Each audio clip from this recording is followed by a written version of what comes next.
Meus amores, e novamente juntos em mais uma aula, dessa vez para continuarmos o nosso assunto para essa próxima prova. Vamos concluir Gana e o Império de Mali. Vamos avaliar que Gana tinha uma localização, vocês avaliam aí no mapa, né, uma localização privilegiada, que tinha saída pelo Oceano Atlântico. Isso favoreceu demais, né, a questão das chamadas rotas comerciais. E além de ter essa saída para o mar, que ajudava na questão das transações comerciais, Gana tinha um mercado muito promissor, né? Relembrando a vocês que Gana tinha uma extração de ouro, que vai fazer com que esse mercado do ouro aí seja atraído por outros países, principalmente países da Ásia, alguns outros aí, né, países que estão dentro do próprio continente africano e também os países europeus, né. No geral, quem mais vai estar propício, né, a essa questão comercial aí, os árabes, que vão chegar na região para aproveitar essa exploração. Exploração de quê? Do ouro. E ao chegar nessa região, por conta dessa exploração, vai influenciar bastante o comércio. E quando influencia o comércio, a gente tem uma questão que vocês precisam entender. Gana, gente, é um império. Se é um império, automaticamente a gente está falando de um império com rei, né? Nesse caso, esse rei, como é que ele se comportava, né? O rei vai ganhar com essa exploração do ouro, né? Por que, que o rei de Gana vai ganhar com essa exploração do ouro?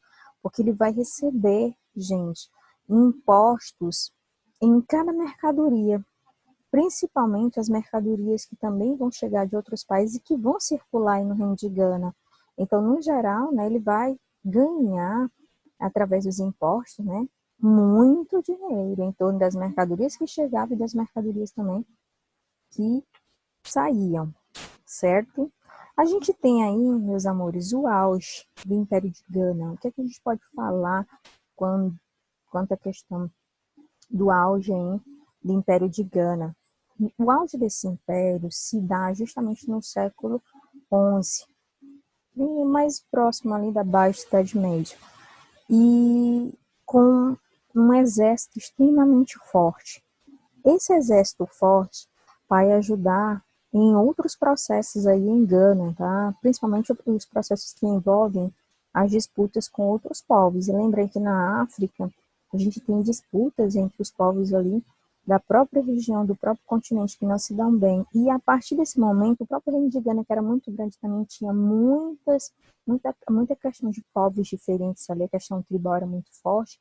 No século XII, né, a gente vai ter o início do desfacelamento, né, a gente vai ter o Império de Gana se enfraquecendo, e vai se enfraquecer justamente por conta da falta de unidade, né? Vocês sabem que todo país ou todo reino que não é unido em torno de um projeto, a tendência é ele se dilacerar mais rapidamente, certo?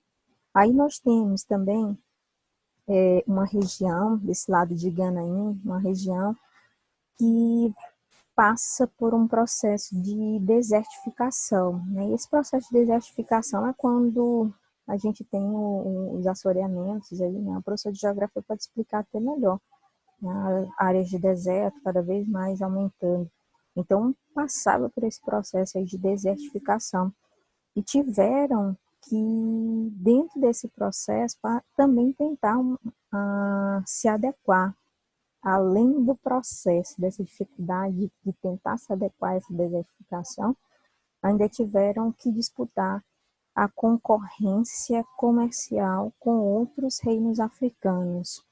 Gente, que situação, né? Passando por dificuldades envolvendo a questão da desertificação, que torna muitas vezes o solo até inapto para plantar alguma coisa, e ainda tem que disputar com reinos africanos a questão da extração do próprio ouro.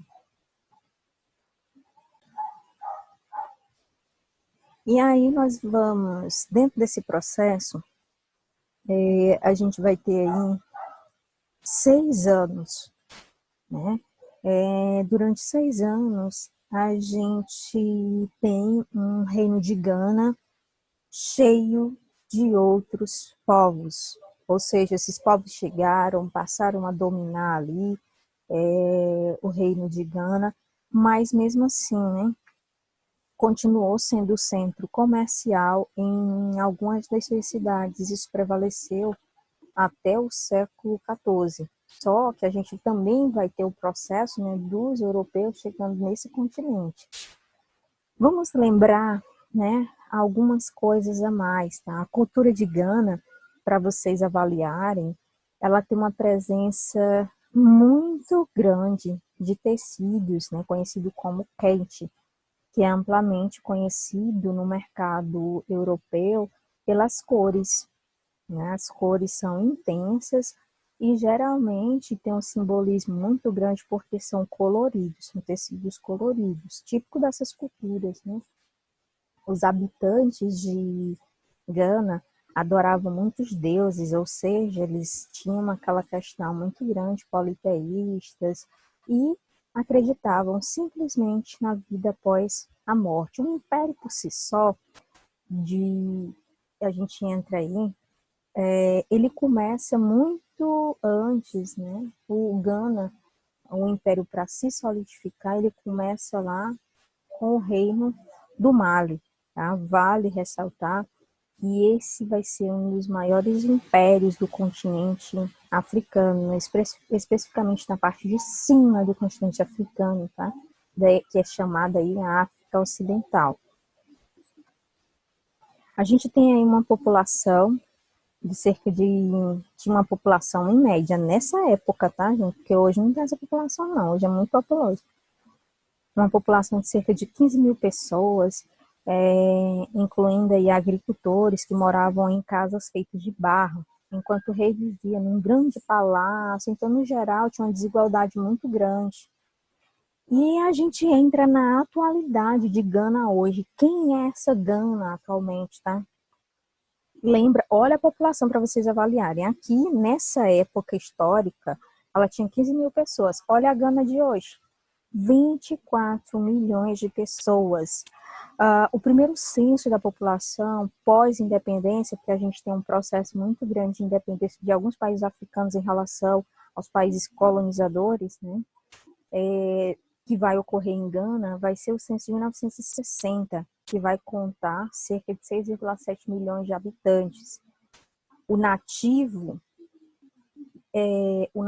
aí, e maior grupo étnico desse país é a Kan, né, a etnia Kan, que representa 45% da população. E aí, essa etnia, gente, olha a quantidade de grupos, né, que compõem essa etnia. Eu não falo africano, tá, gente? Vamos tentar aí. O Fanti, a Ken, a Shanti, Kiwahu, Aquapen, Nizema, Bono, Aquamu, Ahanta e outros. Eu tive aulas africanas, mas é uma língua delicada. E não tem só uma língua, tá, gente? Na África tem vários dialetos. E aí nós temos cerca de 28 milhões étnicas e acãs descendentes que vivem fora do território de Gana, tá, gente? Moram em outros estados do continente africano, ou em outros países, tá? Em outros estados do que antes era Gana, ou em outros países ali próximos, tá? Gana é atualmente habitada por 52 etnias. Olha aí, gente, 52 etnias. E essas etnias geralmente não falam uma única língua, elas falam dialetos próximos, mas não necessariamente as mesmas línguas, tá? O país não viveu grandes conflitos étnicos que criaram guerras civis em muitos outros países. Inclusive, gente, na Nigéria ainda hoje tem conflitos étnicos, pessoas, grupos majoritários que não aceitam as etnias minoritárias. A língua oficial de Gana é o inglês, mas isso não significa dizer, gente, que a população tribal de Gana não fala em outros idiomas, tá? No entanto, a maioria dos ganeses, como eu já disse para vocês, fala as chamadas línguas locais, que são os dialetos que eu falei para vocês. das línguas, né? Como são muitas tribos, a tendência dessas tribos é ter uma quantidade muito grande de dialetos. Agora a gente entra no reino do Mali, tá, gente? Meus amores, o Império do Mali, como vocês estão vendo, ele fica muito perto do rio Níger. Então, se fica perto de um rio, automaticamente ajuda na questão comercial, porque tem saída. Mesmo que não seja pelo mar, mas tem um rio, né? E aí, essa dominação dessa região toda se dá entre os séculos XIII e o século XIV. De 3 impérios consecutivos, este foi o mais extenso em tamanho de território, comparado com o de Songhai e o de Gana. Mali, gente, acaba surgindo pelo desmembramento do território de Gana. Lembra, né? Houve desmembramento de Gana, então automaticamente com o desmembramento de Gana vai surgir aí, né, o Império do Mali. Vamos contar uma historinha básica, né? Sundiata Keita, ele conseguiu estabelecer alianças com a população da região, porque lembra que Gana tem vários povos, então ele, né, vai tentar dominar, mas ele vai aceitar ali, né, as chamadas populações da região. E sabe aquela ideia de Miguel? Eu entro, tento ser amigo de todo mundo, só que depois eu posso dar o bote. Posso e não posso. Tá bom? E em 1235, ele vai vencer lutas contra vários rivais. E isso Sundiata Keita, tá? A partir daí, ele vai ganhar um título, porque como ele tinha vencido batalhas, ele vai ganhar um título de Mansa, que significa na língua africana, né, o soberano. Então, com esse título de soberano, ele vai conseguir expandir, né, suas grandes conquistas, e nessa expansão das suas zonas de domínio ali, as suas conquistas, vai conseguir, né, unificar o que antes estava, vamos dizer assim, desunido, né? Gana vai ser anexada ao reino do Mali. Aí nós vamos ter um reino muito grande na questão de expansão territorial. Só que os filhos de Keita, né, continuaram os seus feitos. Eles não pararam, né? Então, automaticamente, os territórios vão aumentando cada vez mais de tamanho, as zonas de domínio também vão aumentando, e o Reino do Mali, ele vai pegar até ali, né, a região que hoje é o Senegal, a Gâmbia, e a região ali próxima do rio Níger, tá? Mali centralizou, por exemplo, o comércio e as rotas do ouro. Mas por que ouro? Lembra que eles conseguem, no desfacelamento do Império de Gana, que era rico em ouro, eles também herdam essa questão da exploração do ouro. Então, com essas análises aí da rota do ouro, né, que eles vão até centralizar esse comércio do ouro, o reino aí de Mali vai conseguir fortalecer os grandes centros urbanos, né, do reino do Mali. Isso vai fazer com que se crie, né, centros culturais no interior do próprio reino.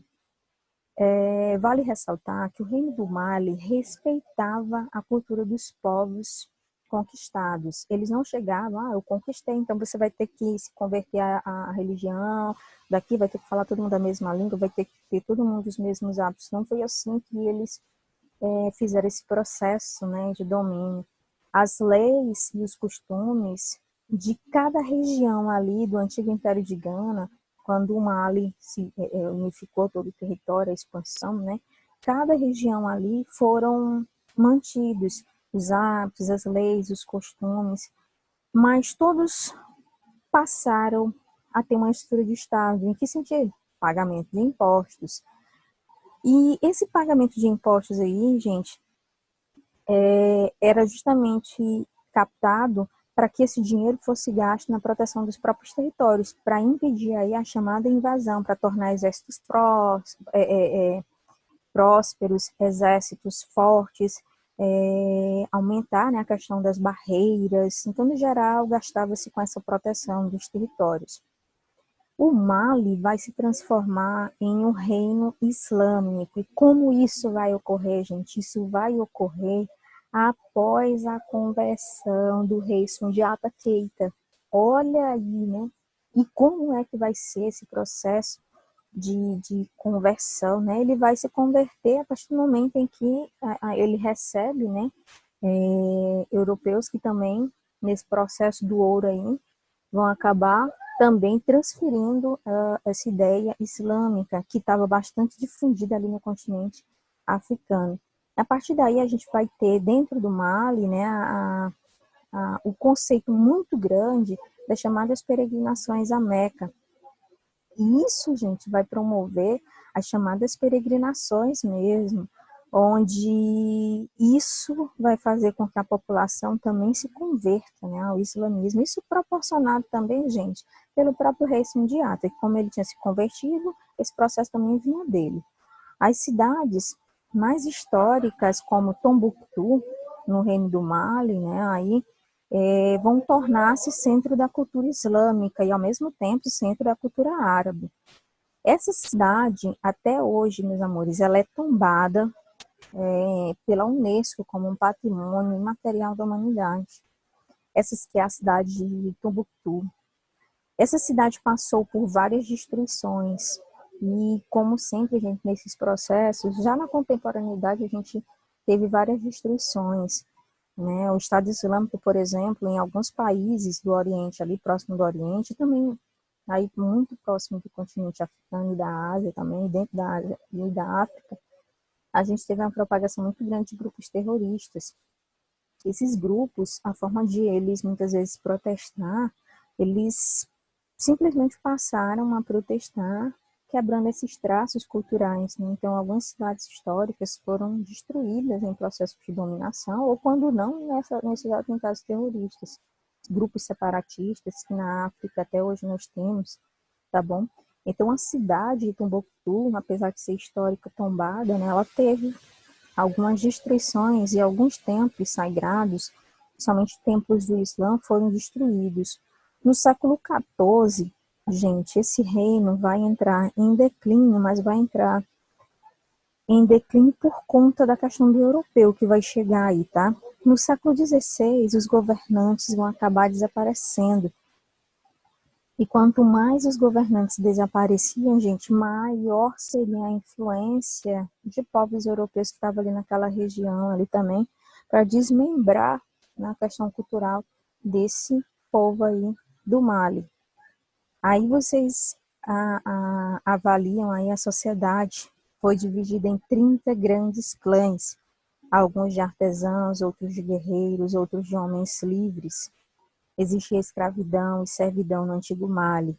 Os casamentos eram regulados por casta, e os casamentos entre membros de castas diferentes eram proibidos. A guerra era conduzida após a reunião de camponeses guerreiros, no qual estes, organizados em Kelebolon, contingentes controlados por um Keletibi, general-chefe. O Mali era um império agrícola. Os malinquês dominavam a cultura do algodão e do amendoim, introduzidas no país por Sundiata. Lembra o rei Sundiata Keita? A queda do Império do Mali está relacionada às lutas internas, né, pela posse do trono. O crescimento do Império de Gaia, os levantes do reino, os vassalos, ou seja, os pobres também vão começar a fazer movimentações contra a forma que eles pagavam, né, os impostos. No geral, gente, o Mali ele vai passar por esse desmembramento também justamente por conta da questão europeia, que eu já falei aqui, tá? E aí entramos na questão das línguas, tá? O Iorubá, a língua Iorubá, que inclusive alguns negros quando chegaram aqui no Brasil, no processo da escravidão, eles falavam essa língua, tá? O Iorubá. Essa língua Iorubá teve início ainda na Nigéria. Essa língua, ela tem uma ocupação espacial de tempo, né? Ela vem desde a pré-história ali, tá? Com muitos povos em torno dos reinos aí, que estavam próximo também do Mali aí, tá?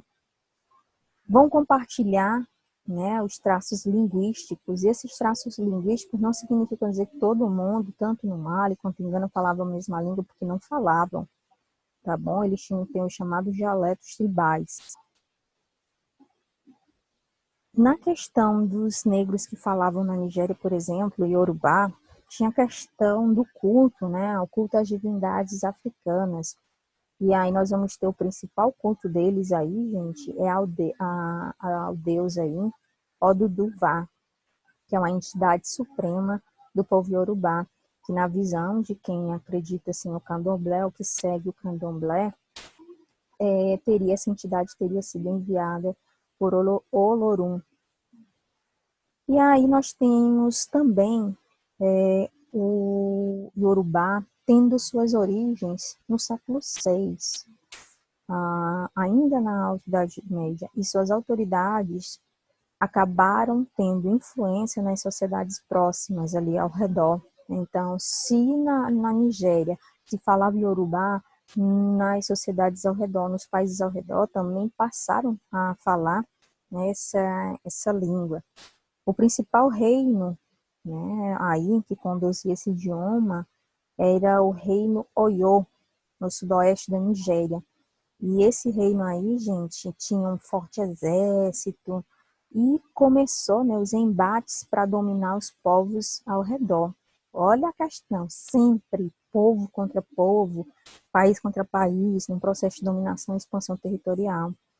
Muitas comunidades nesse momento aí na Nigéria, as comunidades iorubais, foram dominadas por europeus no século XV. Eu acabei de falar que os reinos, geralmente da África, eles foram desmembrados por conta da indução do homem branco, que começa a chegar na África no século XV e começa esse processo, né, de exploração e retirada dos negros do seu habitat para que eles viessem para a Europa. E, ao mesmo tempo, chegassem na Europa, chegassem também na América, a questão dos tráficos aí, negreiros. Essa galera que falava Yorubá, os negros aí que viviam geralmente, né, na Nigéria, principalmente no sul aí, gente, acabaram sendo comercializados como escravos. E quando eles foram comercializados como escravos, muitos deixavam a sua pátria, né, porque quisessem, né. Aí muitos chegam no Brasil, chegam na América Hispânica aqui, porque os europeus tinham ido lá, tinham dominado os povos, e esses povos vinham para cá, né, nos porões dos navios negreiros. No século XVIII, a gente tem, né, essas comunidades que falavam Yorubá sendo completamente destruídas e o povo acabou sendo enviado para comunidades europeias. Por isso, volto a dizer, lembra que eu tinha falado que os povos que chegaram aqui no processo de escravidão falavam muito Yorubá? O candomblé brasileiro tem muita influência da língua Yorubá, como também a Umbanda, que nasceu no Brasil e é uma discrepância do candomblé, também tem muitos dialetos aí, Yorubá, os povos que falavam Yorubá na Nigéria. E aí a gente tem os dialetos dos bantus também. Mas vamos aqui, não sei se vocês já entenderam aqui o Mali. Aí nós temos o Mali enquanto, né, organização econômica. Tá até mais detalhado do que eu li de vocês. Qualquer coisa, né, a gente aqui está mais acrescentando, né? O Mali se transformando um dos países mais pobres do planeta. O salário médio anual é de $1.500 anual, gente, anual, é por ano. E aqui tem algumas características que vocês vão ter que levar até para o Enem, tá bom? São características atuais que tornam, por exemplo, o Mali um país pobre. Aqui tem as atualidades envolvendo o crescimento, o produto interno bruto, o crescimento econômico, quais são os principais parceiros comerciais, aí que envolve os países europeus como a França, a República Popular da China e a Bélgica, que são os principais parceiros. A gente teve um acréscimo do produto interno bruto, mas não tanto quanto deveria. Aí a gente, né, fala dos centros de peregrinação que foram feitos. O Sundiata, ao se converter ao islamismo, ele cria alguns centros de algumas mesquitas. Essas mesquitas também passam a ser visitadas. Aí a gente tem, né, a peregrinação à Meca como um costume do Islã. Aí o rei Sundiata que começa nesses processos e vem até os nossos dias. Geralmente a galera faz muito essa peregrinação. Meus amores, deixa eu ver aqui a mesquita aí para vocês darem uma olhada. Aí tem uma relação com os muçulmanos, tem a questão do Reino do Mali, que se converte aí. E a gente tem a questão, né, do Departamento dos Estados Unidos sobre a liberdade religiosa do Reino do Mali, tá? Que pode ser considerado moderado, tolerante e adaptado às condições locais. Na visão dos americanos, no Departamento de Estado estadunidense, americano, eles avaliaram que lá há uma certa liberdade religiosa. Meus amores, deixa eu ver se tem mais alguns slides para a gente só terminar a questão dos bancos. Mas antes, deixa eu terminar bem aqui a questão dos bancos, tá bom? Os bancos, também aqui no Brasil chegaram negros que falavam, né, o banto. Essa palavra aí designa e significa povo, povo. Também vai predominar na Nigéria, tá? Mas não mais só na Nigéria, né? Passa os muros da Nigéria e vai em direção também a Camarões. Esses povos aí que falavam o banto eram povos que dependiam exclusivamente da caça, da pesca, e viviam da agricultura de base, né? A chamada agricultura de subsistência. Acabaram saindo do lugar onde habitavam quando esse solo começava a perder os chamados nutrientes. Aí eles tinham que procurar, né, outro local onde eles pudessem plantar, né, e colher os frutos da plantação, né. Alguns desses povos, tidos como povos bantos, eram nômades, eles não ficavam fixos na terra. Por isso, a necessidade de sempre eles estarem se deslocando. Depois de muito tempo, né, é que eles conseguem a chamada sedentarização. Vão dar origem aí aos chamados reinos do Zimbábue e do Maricongo. E aí, esses dois reinos aí, gente, se você for avaliar, até o Maricongo aí, por exemplo, o Zimbábue é um país, e alguns outros são países. Aqui tem algumas curiosidades do Reino do Mali, a mais que podem ajudar vocês no estudo especificamente, tá bom? A desagregação do Mali, o maior motivo foi a chegada do europeu, tá, gente? Os senhores de Mali ofereceram aos portugueses apoio político e militar. No final do século XVII, pouco restava do antigo poder de Mali, porque os europeus aos poucos foram se interligando aos reis, né, desses impérios, e tem aquela questão da rasteira, né, os reis acabaram perdendo o controle. O homem branco, que era muito mais inteligente, né, e utilizava das suas artimanhas para dominar povos. Meus amores, a gente termina esse nosso primeiro conteúdo, tá bom? E já vamos se preparando para a nossa provinha, tá bom? A gente fica por aqui até a próxima aula.